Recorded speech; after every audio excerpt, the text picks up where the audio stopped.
हिंदू धर्म के पवित्र ग्रंथों में से एक श्री गीता में कुल 18 अध्याय हैं। हर अध्याय से व्यक्ति अपने जीवन की कई समस्याओं का समाधान पा सकता है।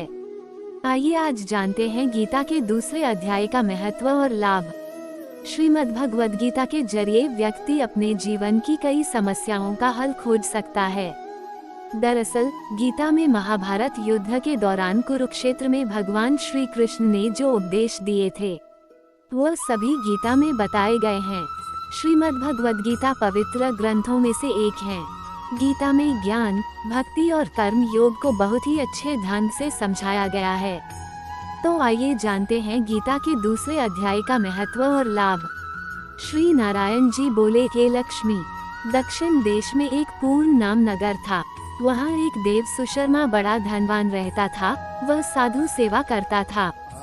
जब साधु सेवा करते हुए बहुत दिन बीते, तब एक बाल नाम ब्रह्मचारी आया, जिसकी सुशर्मा ने बहुत सेवा की और विनय किया कि हे संत जी, कृपा मुझे श्री नारायण जी के पाने का ज्ञानोपदेश करो।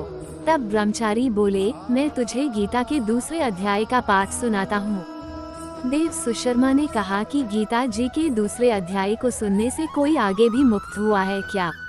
बाल ने कहा, मैं तुझे प्राचीन कथा सुनाता हूँ। एक आयाली वन में बकरियां चराता था और मैं वहाँ भजन करता था। एक दिन रात के समय अयाली बकरी लेकर घर को चला। मार्ग में एक सिंह बैठा था। एक बकरी सबसे आगे आती देखकर सिंह भाग गया। तब अयाली ये देख बड़ा आश्चर्यचकित हुआ और मैं भी वहाँ आ खड़ा हुआ था। उस चरवाहे ने मुझे देखकर कहा, मैंने यह आश्चर्य देखा कि बकरी को देखकर शेर डरकर भाग गया। अतः तुम त्रिकालदर्शी हो, ये वृतांत मुझे सुनाओ। संत ने कहा, हे अयाली, मैं तुझे एक पिछली वार्ता सुनाता हूँ। ये बकरी पिछले जन्म में एक डायन थी। जब उसका पति मर गया तब ये डायन हो गई। जिस सुंदर बच्चे को देखती उसे ही खा लेती थी। शेर पिछले जन्म में फंदक था। वह पक्षी पकड़ने के लिए जंगल में गया।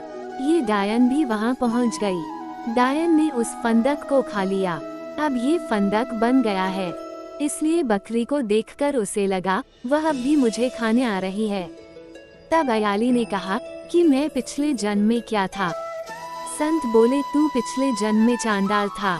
तब अयाली ने कहा कि हे ब्रह्मचारी जी, कोई ऐसा उपाय भी है जिसे कर हम तीनों इस अधम देह से छूटें? तब संत बोले, हम तुम तीनों का उद्धार करते हैं।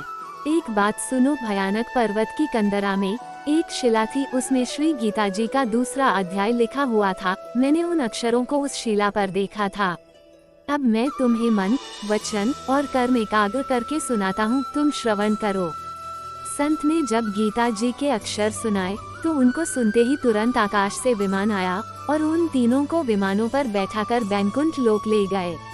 अगर आपको हमारी वीडियो पसंद आए तो कृपया हमारी चैनल को लाइक, शेयर और सब्सक्राइब करना मत भूलिएगा। इससे हमें इस तरह की इन्फॉर्मेटिव वीडियोस बनाने की प्रेरणा मिलती है। धन्यवाद।